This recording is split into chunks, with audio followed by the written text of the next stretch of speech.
long time ago in a galaxy far, far away.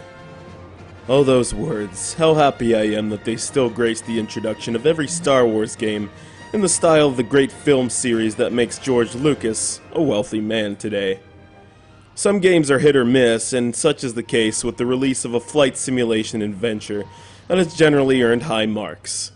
Beautiful presentation, flight controls that go above and beyond, and the atmosphere of the Battle of Naboo are the ingredients that go into the hearty stew known as Star Wars Starfighter, developed and published by LucasArts for the PlayStation 2. Stop shooting the Queen!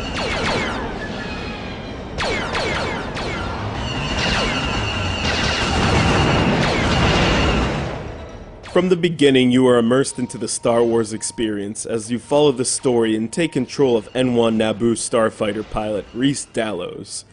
And man, as this opening cinematic progressed with little things like the giant bay doors opening to expose the expanse of Naboo's sky, I was really impressed with the quality of production. The first level definitely made the right impression on me as you are turned loose into the practice course, getting a first-person feel of your space fighter and the environment around you. It was after my training that the game kind of started to take a turn for the worse.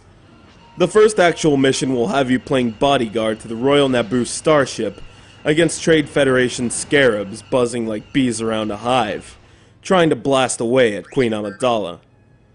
It's up to you to destroy them all before they blast the Queen out of the sky, but doing this is somewhat boring.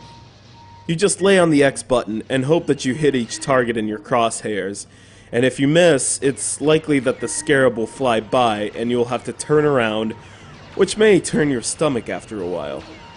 This is my main complaint, that the missions are usually all the same, and although this might not be so important in the grand scheme of things to some gamers, it's all too much of a red flag for me that LucasArts cared too much about making this game just look and sound good, instead of actually making it fun.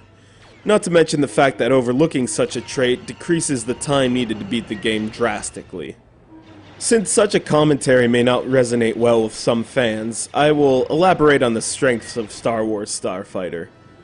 As I mentioned before, the controls of your ship, of which you will pilot plenty of them, are as smooth as they are easy to use, as each ship's maneuverability will work to your advantage in combat.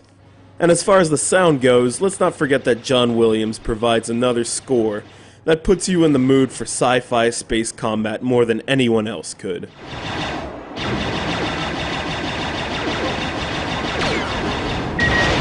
Yeah!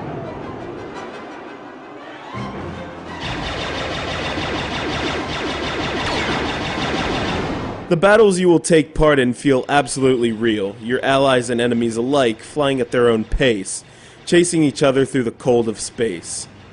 The only drawback to this is that you might be shooting at your allies before you recognize that they are actually your allies. In conclusion, Star Wars Starfighter may resonate with most gamers and critics alike, but in my opinion, it would probably do better as a rail shooter or with more enemies and side challenges just to mix things up. Even though the rebellion wasn't built in a day, I'd say that they had a lot more challenges to face than just search and destroy missions. The Royal Starship is disabled. We have no choice but to surrender.